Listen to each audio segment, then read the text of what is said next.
எல்லோருக்கும் வணக்கம். வாழ்க வளமுடன். இன்றைக்கி புடலங்காய் பொரியல் எப்படி செய்கிறாங்கிறத பார்க்கலாம் வாங்க. அதுக்கு ஒரு கடாயில் 1 டேபிள் ஸ்பூன் ஆயில் சேர்த்துக்கோங்க. ஆயில் நல்லா சூடானதும் கொஞ்சமாக கடுகு சேர்த்துக்கோங்க.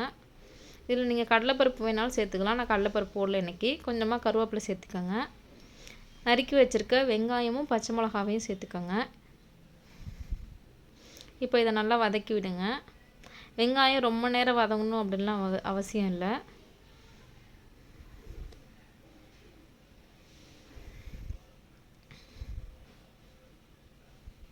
அவ்வளோதான், வெங்காயம் இந்தளவுக்கு வதங்கினா போதும். இப்போது இதில் கட் பண்ணி வச்சுருக்க புடலங்காய் சேர்த்துக்கலாம். இன்றைக்கி நான் ஒரே ஒரு புடலங்காய் தான் எடுத்திருக்கேன்.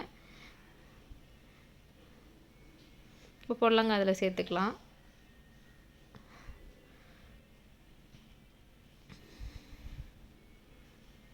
இப்போ இதை நல்லா மிக்ஸ் பண்ணி விடுங்க.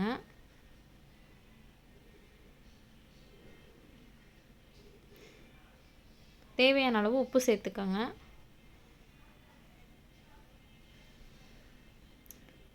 காயை நல்லா கொஞ்சம் நேரம் வேக விடுங்க. அதுலேயே தண்ணி வருது பாருங்கள். பாதி வெந்ததுக்கப்புறம்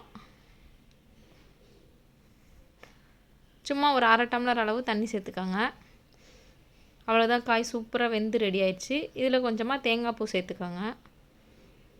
அவ்வளவுதான், புடலங்காய் பொரியல் சூப்பராக ரெடி ஆயிடுச்சு. இது காரமாக இருக்காது, குழந்தைங்கள்லாம் நல்லா விரும்பி சாப்பிடுவாங்க. அவ்வளவுதான், சூப்பராக ரெடி ஆயிடுச்சு. இந்த மாதிரி ட்ரை பண்ணி பார்த்துட்டு எப்படி இருக்குன்னு சொல்லுங்கள். Subscribe and follow my channel. Thank you.